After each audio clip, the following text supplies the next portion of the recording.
Kung pupunta ka sa malayong lugar, mainam na dalhin niyo po ito para meron kang proteksyon. Lalo na yung mga kalikasan, 'di ba magkakaroon ng okasyon, ay pupunta ka, halimbawa kayo'y magka-camping or kaya po ay, may swimming or kaya po, ikaw ay aakyat ng bundok, yung mga ganyan. Mainam dalhin niyo po ito dahil marami kang mga hindi nakikita na maaaring sumunod sa inyo or kumapit sa inyo kaya pag-uwi ninyo parang iba yung pakiramdam ninyo. Or kaya ikaw po ay mabilis na nakakainggitan ng mga taong inggitera, pakalamera at tsismosa, like ang pinakikilamanan. Or kaya po mga bossing ko, ikaw po ay pupunta sa mga yumao, sa mga sementeryo, gano'n din po halimbawa sa ospital, dalhin niyo po ito upang sa gano'n ay meron kang proteksyon.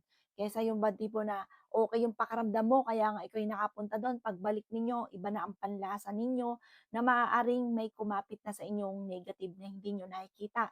Mainam po mga bossing ko magawa niyo po ito ha. Kailangan lamang po natin ng isang plastic. Pagkatapos mga bossing ko, kailangan natin ng asin. Maglagay ka lang ng asin po dito. Ayan. Gusto niyo, dami-damihan niyo po mga boss. Yan. Lagyan niyo lang po ng asin. At pagkatapos, kailangan po natin mga bossing ko ng isang butil or tatlong bawang. Yan. Kasi ang asin, nagtataboy po yan ng mga bad spirit, tapos mga bossing ko, ang bawang, ganun din. Tapos, kailangan natin ng dalawang sili. Siling pula, pantaboy po yan ng malas at panghatak ng swerte. Yan, ganyan lamang po. Ilagay nyo lamang po ito sa bag po ninyo at bago ka umalis ng iyong tahanan, sabihin nyo po ito na layuan ka ng mga bad spirit at puro swerte lang ang welcome po sa inyo. Itinataboy niyo lahat ng kamalasan niyo, huwag kakapit sa inyo, gano'n mga bossing, dapat matapang. Dapat nga po 'pag minsan, unang salita mo do'n, mumurahin mo. Halimbawa, unang salita niyo po do'n, bundok, magmumura ka.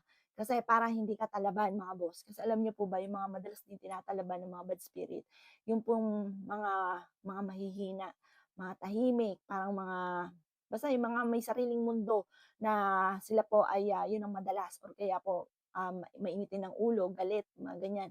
Yun ang madalas mga bossing ko na tinatalaban. Kaya kung ikaw'y matapang, meron ka pang ganito, naku hindi ka tatalaban ng mga ganyan.